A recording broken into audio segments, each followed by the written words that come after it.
So many. Luke, What's up, bro? always, brother. Pleasure. We're back at it. Welcome, everybody. Welcome back. Welcome back to another episode of the Golden Playbook. There we go. We got a name now. Yeah, I know. Please like, follow, share. If you're getting some value out of these, please share with anybody you think that might be able to get some value out of this too. 100%, man. That's how we grow. Talk to me. We got some good questions this week. We got another We stepped 5. up. Yeah. We stepped up another level. So now it's getting a little bit more complex. Things are getting a little bit more exciting, at least for us. I know I love it. But today, now, the first one is the defense versus 1 or 2 throwbacks. So, Lulu, you want to start it off, set the tone? I think just like we've done before with calling our defenses, let's go through progressions. We'll go with just so we don't explode your brains. So we'll go with just 1 throwback scenarios for now, and then from there we can get into like the Mexico and the USA and some of the 2 throwbacks, fake handoff throwback, and before our brains get crazy, we can just start with that. Yep. As you can see, I'm excited. You're excited. You know, I think this is a big part of the game that even if you're good at covering the back end, if you just throw 1 throwback in there, it just completely changes like the viewpoint, the spacing. You know, like if you have a team that might be less athletic, you can open up the field a little more. If you're more athletic, it only helps. You know, so it's definitely a good look. So just draw out a basic formation and so one of the things as Lulu's drawing that out, you know, the fundamentals when it comes to the defense that I like to run, and I'm sure Lulu probably runs a similar one. Start off with the basics, right? So the rusher, we always like to send help, and the reason I like to send help, and I think Lulu could, you know, back me up on this, is you don't want to have anybody run out there for 4, 5, 6, 7 seconds because anybody could get open. So imagine the better athletes you get, you don't want them running around there for a long time. So you want to send that help initially. So if we were initially, just a basic formation when it comes to this, I always like to tell my rusher to either rush. It depends on where they are. I usually tell them to rush from the twin sides to come in. But I also consider what is he righty or lefty. So I make those types of things for them. So if it's right hand, I usually try to pin them the opposite way, and vice versa. The left hand, I try to pin them so they have to throw across their body. Right. So for now, we'll just go. I mean, you worked this out perfectly right now. So that will be a rusher, linebacker, our DB, safety, just standard formation, right?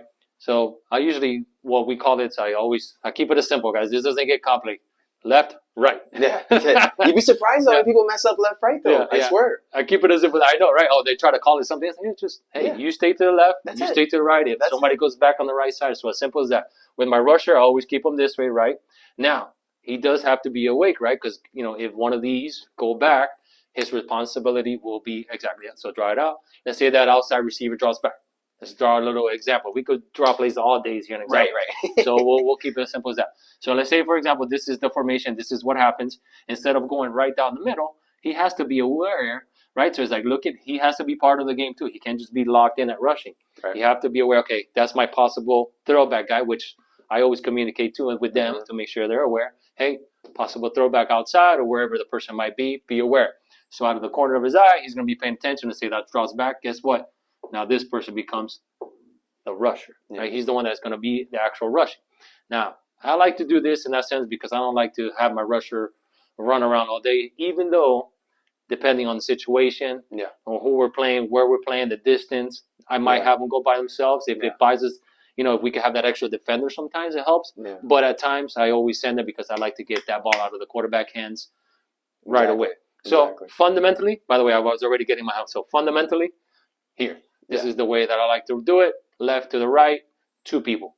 Luke, so there are also, by the way, this is how I prefer to do things personally. But there are some teams that they prefer to go from 1 to 2. So the rusher will go here. So the rusher will go to 1. And then he will go to 2 once he throws it. And then, like Manny was saying earlier, to maybe cover a certain route or something, rusher goes from 1 to 2.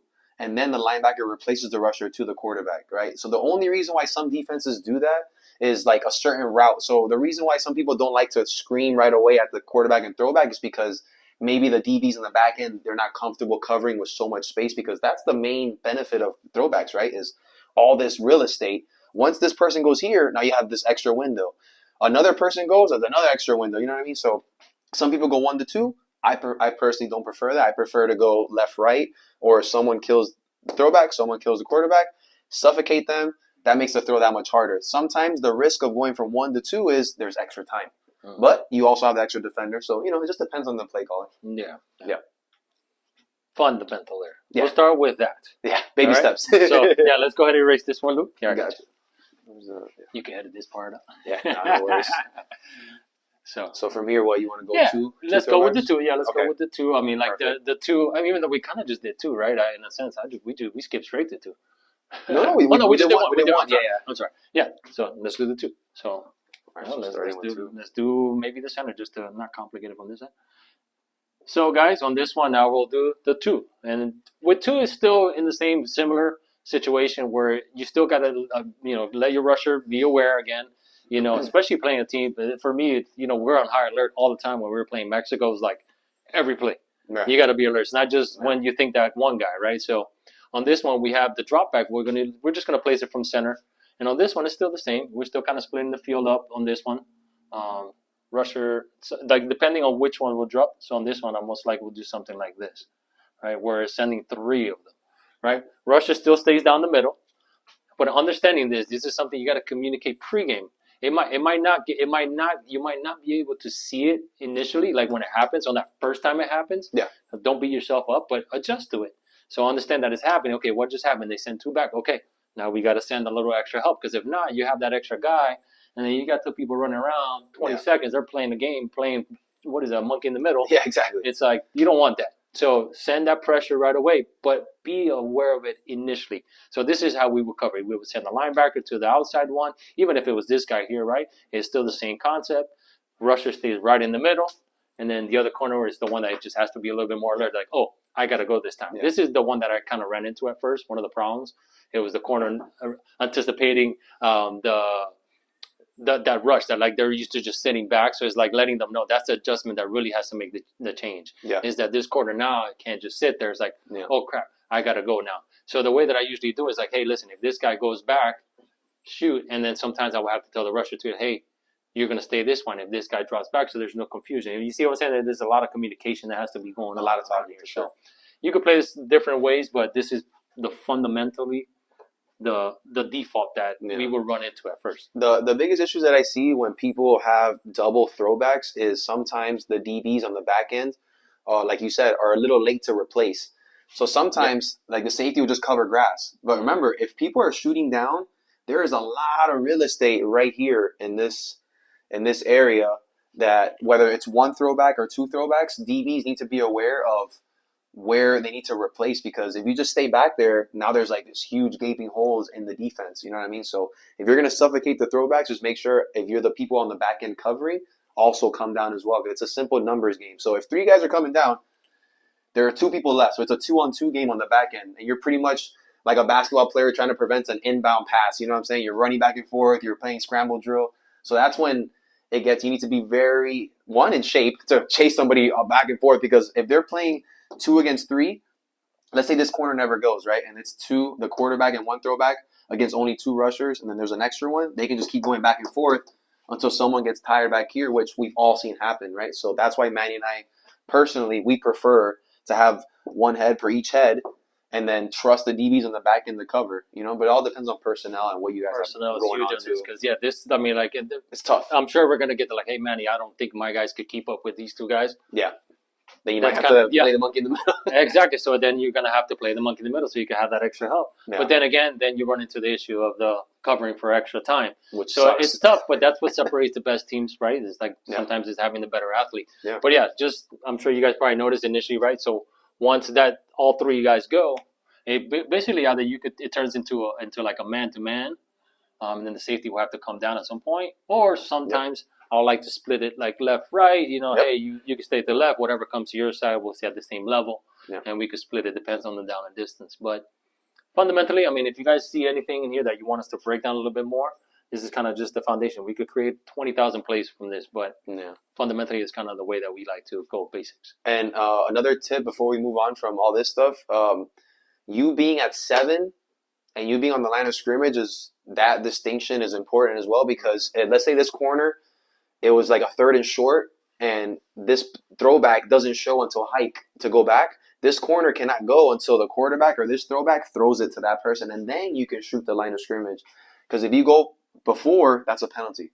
So if you want to shoot these throwbacks right away, you need to be at 7 yards, whatever that distance may be. And if you're not sure, just look at the rusher. The rusher's always at 7. Yeah. So just be mindful of that. And then in international play, if it's more bunched up and you're worried about running into traffic, two of you, usually the rusher and one other person, can have their hand up. And even if it's more bunched up and someone in a route runs into you, that's their fault because you declared yourself as one of the people rushing. A little side note there too. Yeah, and a good example of this, actually, matter of fact, there'll be a clip on this. Watch it here, and then adjust the clip. There's actually a play that I thought about right now with Mexico that they did the same exact play, and we covered it really well. So that'll be a short little, literally just that one play that happened. I think Mexico's a great example of because they use it a lot. Yeah, for sure. But yeah, if you guys have more questions, just send them in and we'll elaborate a little bit. Yeah, because we could draw plays here all day. Yeah, we can be here 30 minutes. Yeah, literally. I think that's good on that one, Luke. What do you think? No, that's perfect, bro. Because then again, it's like you could, right there. Because you could talk about the different, right? It's like, oh, what if they go on this side and then this guy's like, but I think but like the fundamental playing left, right. And, then it's like, okay, if you want to see another play, give it to us and we'll break it down. Exactly. Yeah. We'll be there all day. Yeah, when I saw that, my head started. No, me too. Like, bro, but you did a good job on that one with because Mexico plays it like that. They do the one. And they do a great job of opening up space, and they do a great job of like play calling to where they play with your eyes, and then DBs are caught looking, and they do a really good job of that. They did. They caught us off guard the first time we ran. We're like, "Hey, what the hell was that?" And then we're like, "Oh, this linebacker's just sitting waiting for it." And then we attacked that. We're like, "Oh, okay, you wanna? No problem." Hi, man. And then now you got the linebacker trying to cover Jaime. We're like, okay, now you're screwed. Yeah, exactly. That's never good. So just make an adjustment to the adjustments. Yeah. Next one. What do we got to do in the second one? All right, so we have here another good red zone question. Is it better to go man or zone in the red zone? So I don't know if you have two answers, but I had a couple answers. Like there's never, with defense, there's never a one size fits all, because there's such a plethora, such a huge amount of plays that offenses can run. I can't be like, hey, you do this, you stop everybody at everything. There's no way, you know what I mean? So it's kind of like you're playing chess. So sometimes if they're more wide, so let's say the offensive formation is more like this, the center right here, that's not bad. You can run man here if you want to. But as soon as things get a little tighter, like this, now that's a bad idea to run man. You know what I'm saying? So I don't know what your take is on it. Yeah, absolutely. Yeah, no. Hey, it's just like everything else. It's anticipation of the play. Formation is huge. Obviously, you don't want to go man to man when you're tight because it's just people crossing up. You're going to bunch 100%. Up against each other. But and it also depends on the tournament you're playing because sometimes there's end zones that are 10 yards and. Whew, that's a lot of zone to cover, man. So it depends. There's some end zones that you're like, man, that's a lot of yards to cover. So it depends on the end zone. Depends on the personnel. If I do think maybe even the down. Yeah. If it's third down and I see him come on like that, and I'm like, mano a mano, let's go. Yeah. Like let's go. And then I tell my rusher too. That's another thing. If I'm gonna go man to man in a situation like this, I'm gonna tell the rusher, hey, we're going man here. I need you to.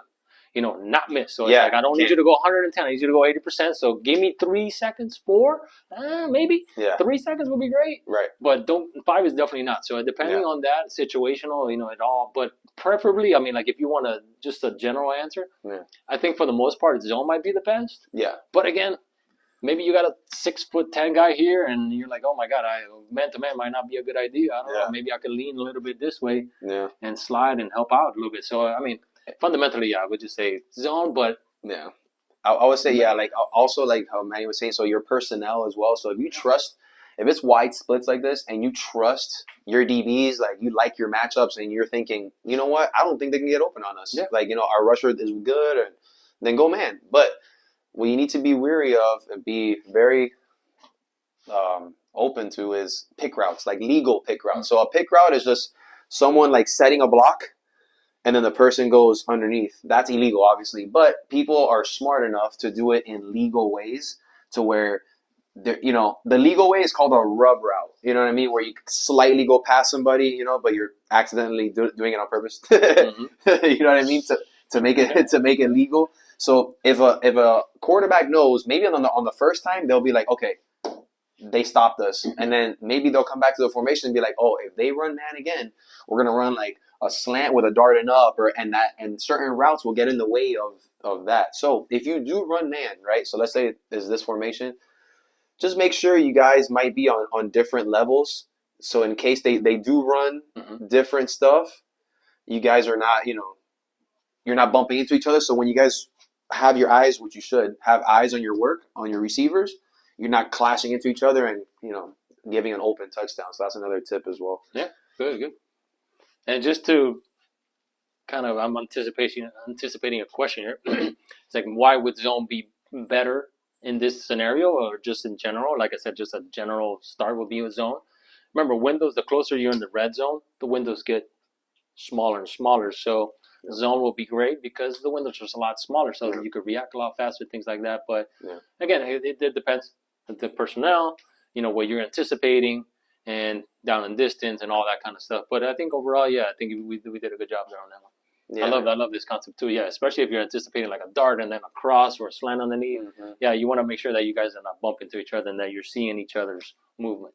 Yeah, good concept there. So this is actually a perfect segue to the second part of our question, which is someone else asked red zone defense for bunch. So this is actually a good little segue. Yeah. So like we were saying, in bunch, that's a nightmare to run man. So you probably shouldn't do that. But in bunch, there are a number of things you can do. Manny, you want to start with this one? Yeah. Down in distance, but I mean, 100% we're going zone here. Like, I mean, unless I'm anticipating a pitch or something to that end, and then like I'm gonna jump it hard, and I'm like, I'm gonna jump it. You guys go man or something to that aspect, but the standard default zone. It's just zone because of just the simple crisscross, which most likely these are the type of things that they're gonna do, right?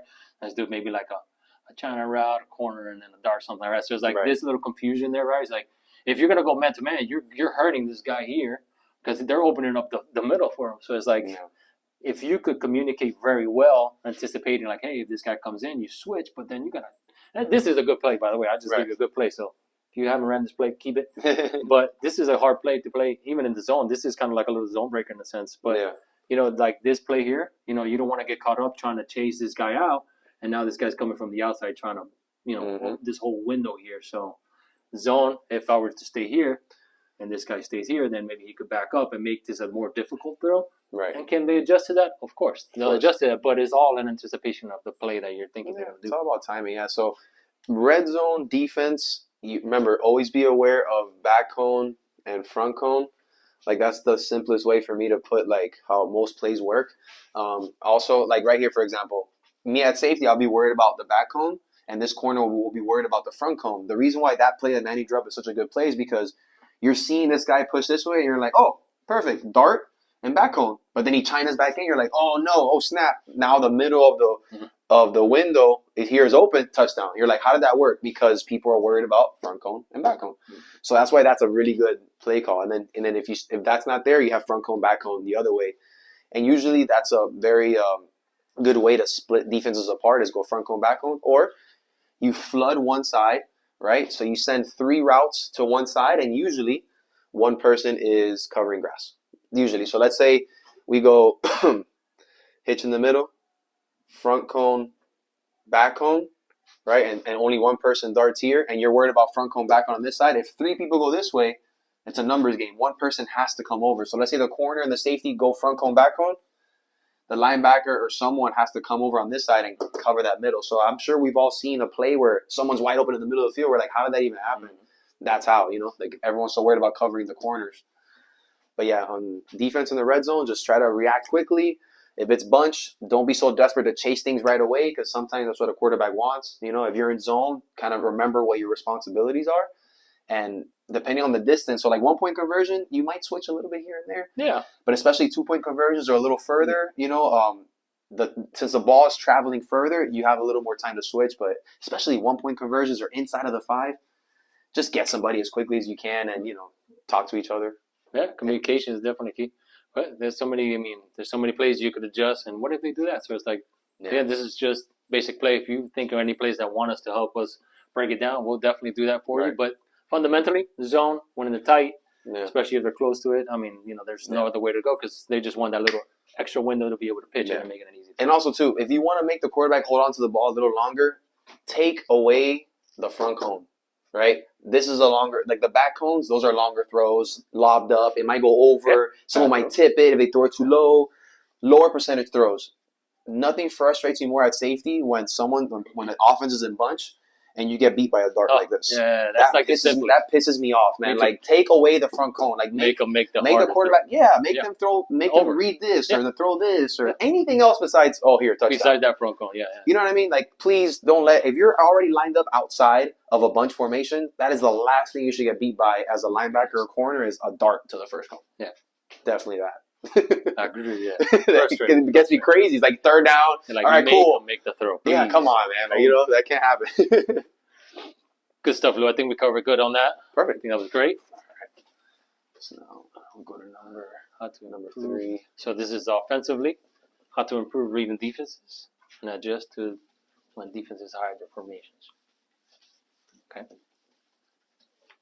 So my answer to, well, I guess we'll do the first part first. But the second one, I already have like kind of like an answer thought up in my mind, like motions and shifting people a little bit can kind of give you a hint as to where people are lined up. So how to improve reading defenses.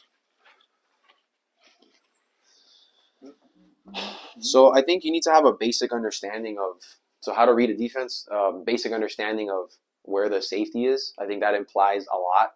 So if the safety is real high, you know, then more than likely, you know, people might be underneath.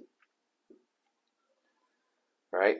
Now, if for some reason the safety is down here, you know, that should tell you something. You know what I mean? So it's a simple numbers game, kind of like tackle, how there's different like cover 3, cover 2, whatever.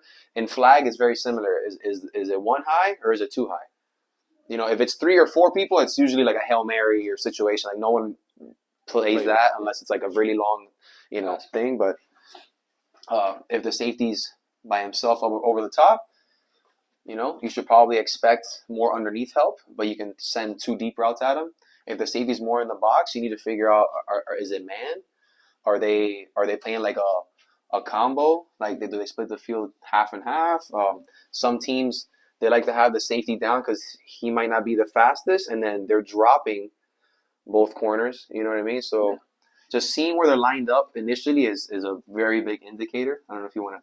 Yeah, no. This is just one of those things that it's very difficult, right? It's so hard to read, especially if you're playing a good team. They're just every time they're lining up exactly the same. Yeah. So it's just studying pregame. I think the defense, and in game, you know, like there was something Lulu just mentioned.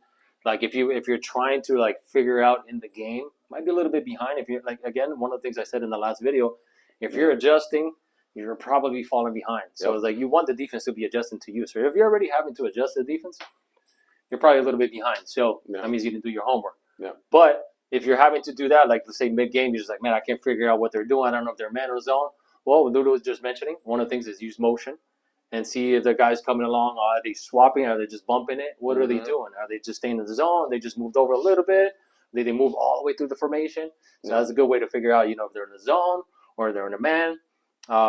That's pretty much the only thing I can think of. Alignment definitely is huge, right? Depending on their placement, right? Is he playing inside leverage, outside leverage? I mean, that kind of things helps a lot for me when I see it when I'm on offense trying to read the defense. Definitely the depth makes a difference too, right? Yeah, and to see how aggressive they're playing. Yeah, and then also like if you can listen to what they're saying sometimes, like they say what they're doing. As simple as that. Like some people get so locked in with their own teammates.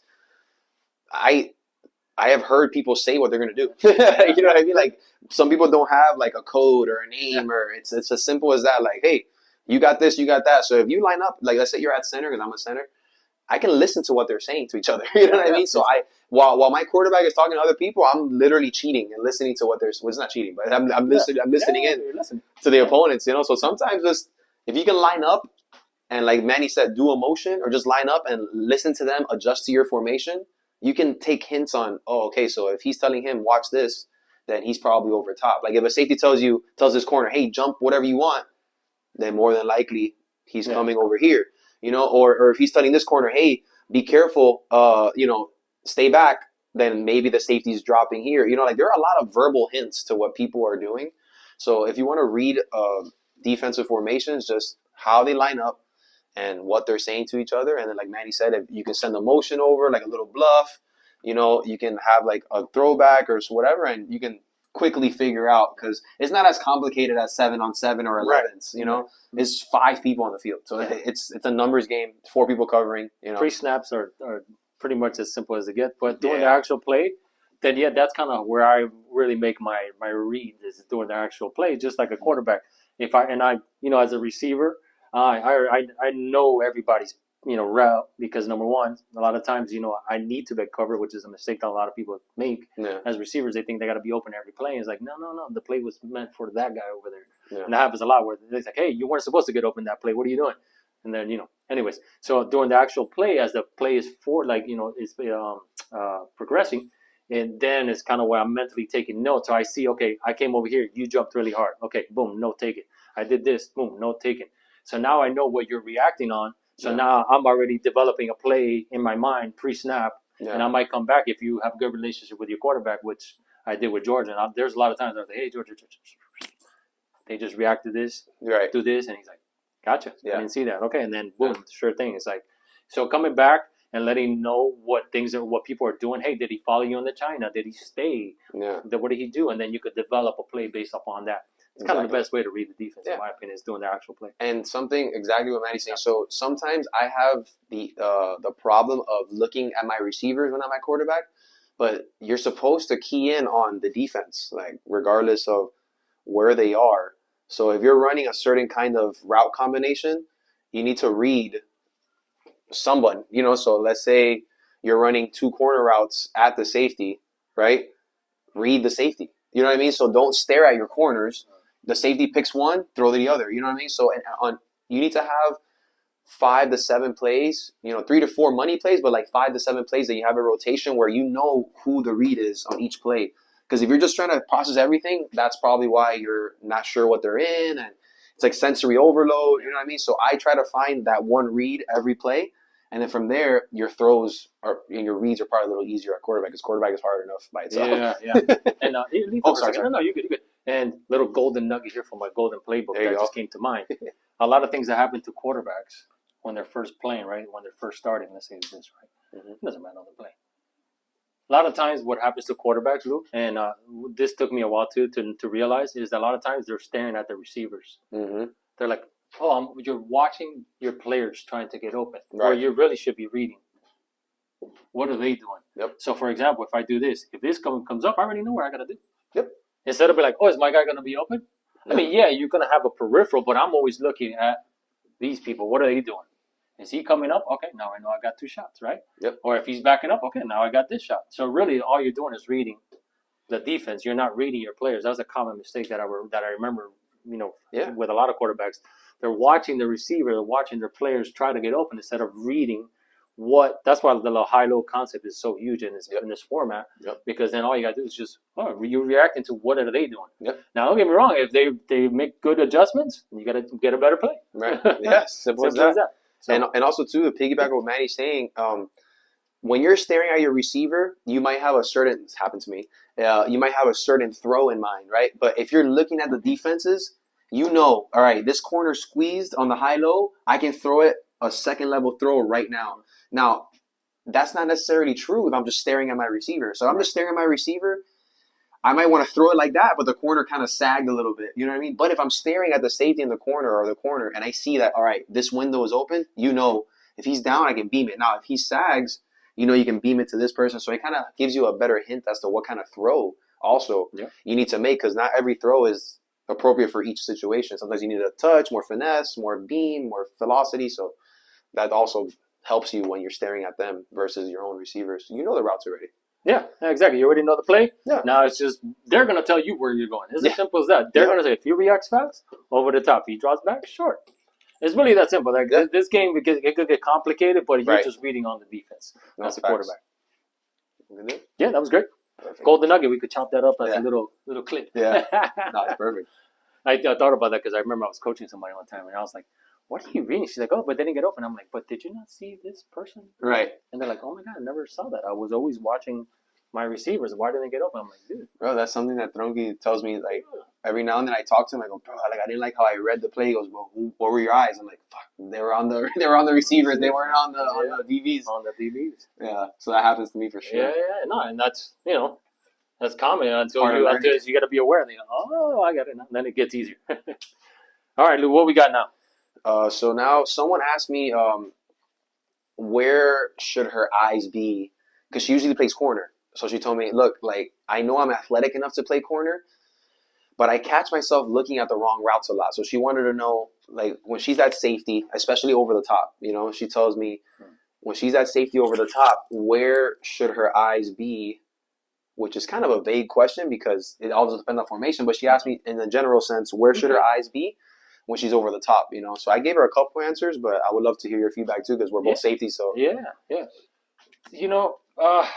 One of the fundamentals, the basics of it. Like if it was a no rush, a no huddle offense, and you can communicate well, the fundamentals for my team has always been read the center. Like read the middle guy, and then they usually tell. It's kind of like we were saying doing it on defense that you read the defense. Well, now we're reading the offense instead of my guys. So, example, this would be the center. Let's say something like this, right? Let's say something as simple as this, and I always go read this guy. And what I mean by this is depending upon which way they go, it's going to determine what kind of defense we're going to play, believe it or not. So if this guy shoots over here, and yes, I know they could shoot back and everything else, but if they shoot back over here, I'll have this corner come up, and then I'll cover over the top.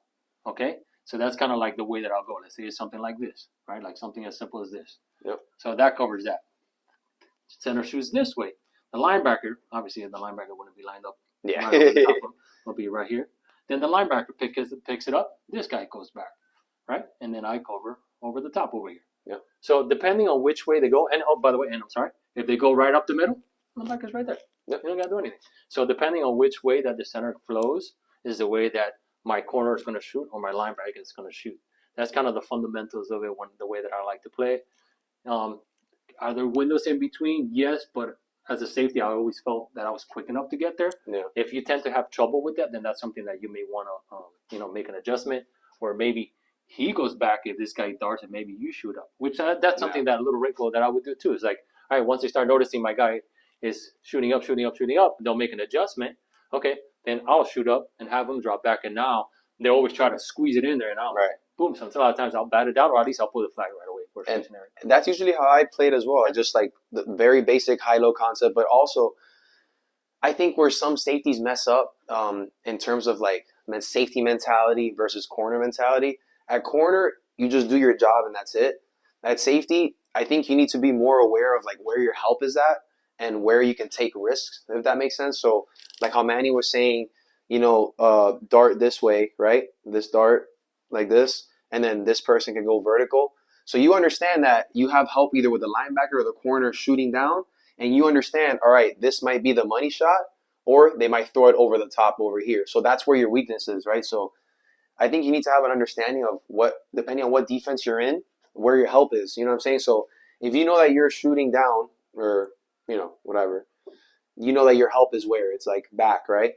So I think you also knowing what other people are doing is going to help you know like what to look for or where to put your eyes, because why stare at someone that this person's going to cover in a certain situation? You know what I mean? So I think it's just reps, and seeing where your help's at or stuff like that. With this one, the reason why I like doing this one so much is because I tend to just flow where they're overloading, right? So it's like if this guy's overloaded here, I'm always flowing this way. Yeah. I'm always flowing where the center is going. So the flow is this way.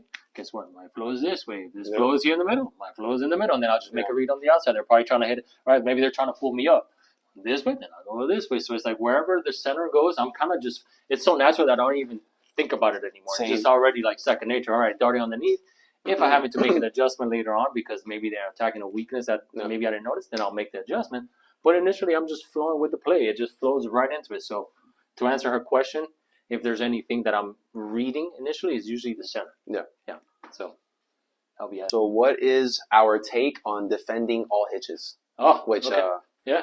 I personally think a lot of quarterbacks should run all hitches, and I understand, man, you have your playbook on your arm. I know that high, low, this, that, triple moves and all this, but believe it or not, all hitches work so my goodness well, man. Like Shout out to Tronky. We run all hitches a lot. Well, the Tronky is one of the few, and I love all my quarterbacks that I've ever played with. I really do. But a lot of quarterbacks, just quarterbacks in general, they like the long ball. It is what it is. They like to throw the deep ball. I get it. I get it. But if you really think about it, right? Let's say international, right? This is 25 yards, right? If I'm not mistaken, right? 25 yards. Yep. In a minute. So 25 yards. If you catch a 7-yard hitch, think about that. 3 plays. Yeah. 3 plays. All you gotta do. So boom, boom, boom. You're at 21 yards. 3 plays of 7 yards. Yep. Guys, do it again. Boom, another 7. Another 7. Another 7. Yep. You could literally do that all the way down the field, but nobody takes that because it's too boring. Yeah. So it's like, literally, you could be like, hey, just throw me another 10-yard hitch. Yeah. Come on, are you kidding me? And I think people assume, quarterbacks assume that defenses will pick up on it. Hitches work like 80% of the time. Like, if they really, unless it's like a 3rd down and someone's sitting on the first or sitting on the end zone, yeah, maybe sometimes it won't work. But when it's an open play format, I rarely see a hitch not work, to be honest with you. So rare. Yeah. But to answer the question, I guess the question is like, do we cover or do we not? Right. I tend not to cover it because nobody takes it. Yeah. And if they start taking it, then I'll be like, hey, make an adjustment. And me and Lulu were talking off camera and how to make the adjustments. That will come later on in the future. That's some high level information that we'll discuss later. But for the most part, I would say give it to them until you can't anymore, right? Like I'm telling you, I promise you'll give it up once. Might give it up the second time. The third one, they're already trying something. They just can't. No. I'm telling you, we played this game for 20 years already plus. No. And I can name you a handful of quarterbacks that will do this all the way downfield. And I promise you, the ones that do it are the ones that have succeeded tremendously. Yeah. And facts. Yeah, because number one, by doing this, it gets, imagine you keep going and you score. And I'm like, damn, at some point you got to come up. Yeah. You got to come up. You got to pull flags and come up. And then once you're going to come up, then you hit them in that top. Yep. So it's like, I would tell you, off defense, give it to them until you can't anymore. Then you got to make the adjustment, right? But I promise you, not a lot of quarterbacks are, I don't want to say smart enough because it's not about smart. It's just their ego gets in the way and they want to throw that long ball or make a little pretty play with the double and triple moves. I get that. I love running those. Right. But fundamentally, And then, so he asked, so how do you defend them? Honestly, I think, if you want to cover all of them, probably man, to be honest with you. We're not really, guys that call out a man like that. But, we like zone. But, for example, if it's a 3-1, for example, right? So, corner is here, corner is there, linebacker is somewhere here, and safety is here. It's a numbers game. It's 4 against 3. That doesn't work, right? Then, let's say it's a 2-2, right? So, a safety's here, a corner is there, a linebacker's here. Now you're really stuck because now it's 4-on-2. You know what I mean? It's really tough, man. I personally think everyone. I don't know if you feel the same way. I feel like it has to be like this. It's the only way. It's the only way. It has to be. That's the only way to stop all hitches. To stop all hitches, for sure. Yeah. For sure. That is the only way. Then again, you could get a little exotic. We were talking. I'll show it to you guys. We're already here. Why not? Yeah. This is something. If I'm anticipating, by the way, and if you haven't observed this, most of the times, first play of the game, everybody, come on, we all know it's going to be a hitch or a slant. Yeah. By the way, especially if they do this, they come in the huddle. 2 seconds. You already know it's hitches. I already know it's a hitch. Right? We all know it's a hitch. Yeah. Everybody wants to come out warm up. No. So one of the things that I would do, one of my favorite players who was very aggressive on defense, what the heck was that? I did that too. I did a reverse C earlier. I was what? My brain is out of it. I did the same thing. Let's say, for example, just a standard formation. Let's just say, whatever. This is their best receiver. And they come out. And I know they like throwing that on first down. They like to run 7, 8, 9-yard hitch. I'm telling my guy, listen, you're going to jump on a hitch go, slant go, anything, double move, anything, you're all over. As a matter of fact, if you don't get beat, I'm going to be upset at you here. This is, I literally, it's a little, I'm giving them a little taste here. So as a safety, now, the main thing, this is important with the rusher. I'm letting him know as well that I am going to have him play aggressive because my little secret is I'm going to be shifting over this way to cover his man if he does take off, right? If he run a hitch, he's getting that pick. I promise you, he's going to get that pick. If he runs a slant, he's getting that pick. But if his slant go, it's my responsibility. I got his back. It's literally hey, I got your back. Yep. get beat. I got you. Yeah. So what I do in my rusher, one of the little things I like to do is number one, I'll either tell him to race, keep like after he gets past, put your hands up so then he really can't see me, or I'll have him do what we call an early jump. So I'll have him rush, and by the time he gets to the line of scrimmage, I have him jump. It causes a little bit of distraction. Maybe he doesn't look where I'm at either because he's like, "What the hell is he doing?" Right. And doesn't see me, and then throws the ball to his guy that might maybe ran a hitch go, Right. and then he's just throwing it, and it's just an easy pick for me. So those are one of the things that I like to do on that. It's just I don't do this every time. I don't do it all the time. I might do it once or twice in a game. Right. It depends again on situations, who I'm playing, and who I'm playing with too. Of course. So, but this is kind of like the play that I like to run. Is I'll have the rusher cause a little bit of distraction, so I can get over the top, and then I'll also tell my corner on this or my linebacker, hey, I am going to be leaving the middle open, so don't play so aggressive. Number one, but shift over a little bit, so that way if there's anything in the middle,